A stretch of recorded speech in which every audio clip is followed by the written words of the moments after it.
ভালোই লাগছে, কারণ হচ্ছে যে আজকে পরিচিতি সভা, এবং পরিচিতি সভায় আমাদের অনেক যে শিল্পী যারা আছেন আমাদের অভিনয় শিল্পী সংঘের, তাদের প্রত্যেকের সঙ্গে দেখা হবে, মত বিনিময় হবে।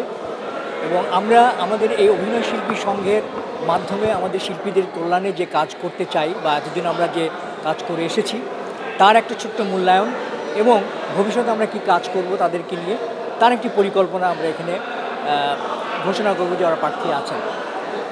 যে কথাটি আমি বলতে চাই সেটি হলো যে অভিনয় শিল্পী সংঘ শিল্পীদের প্রাণের সংগঠন। এই সংগঠনে শিল্পীদের কল্যাণ এবং শিল্পীদের স্বার্থ সংশ্লিষ্ট যে বিষয়গুলো আছে সেই বিষয়গুলো দেখভাল করার দায়িত্ব হচ্ছে এই শিল্পী সংঘের যে কার্যনির্বাহী পরিষদ, তাদের সমস্ত শিল্পীদেরকে সাথে নিয়ে। আমরা 1994 সালে যখন বেসরকারি খাতে অনুষ্ঠান নির্মাণ শুরু হলো, তখন কিন্তু আমরা অনুভব করেছিলাম যে এই পেশাদারিত্বের জায়গাটায় পেশাদার শিল্পী হিসেবে যখন আমরা কাজ করা শুরু করি, পেশাদার শিল্পী হিসেবে আমাদের এই জায়গাটিকে একটা নিয়ম শৃঙ্খলা এবং দায়িত্বের জায়গায় আমরা নিয়ে যেতে চাই।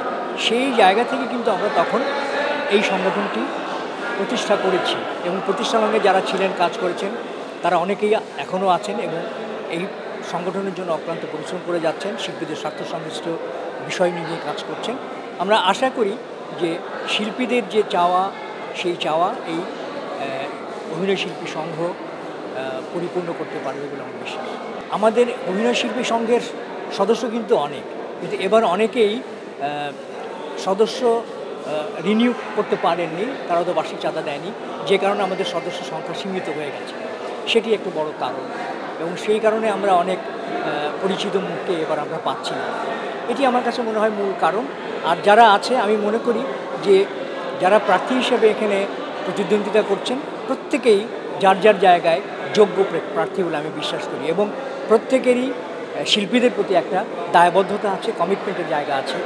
আমি বিশ্বাস করি যে এই কার্যনির্বাহী পরিষদ একটি সংগঠনের মূল চালিকা শক্তি।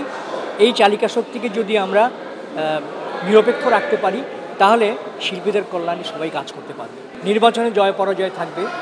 প্রার্থীদের কাছে আমার প্রত্যাশা, তারা যদি আমাদের যোগ্য মনে করেন তাহলে নির্বাচিত করবেন, আর যদি যোগ্য মনে না করেন তাহলে সেই রায় আমি মেনে নেব, এবং এই সংগঠনের কল্যাণে যা করবার দরকার এই কমিটির সাথে সহযোগিতাপূর্ণ কাজ করে আমি সংগঠন হিসেবে কাজ করব। খবরের কাগজ, নিখাত, নির্ভীক, নিরপেক্ষ।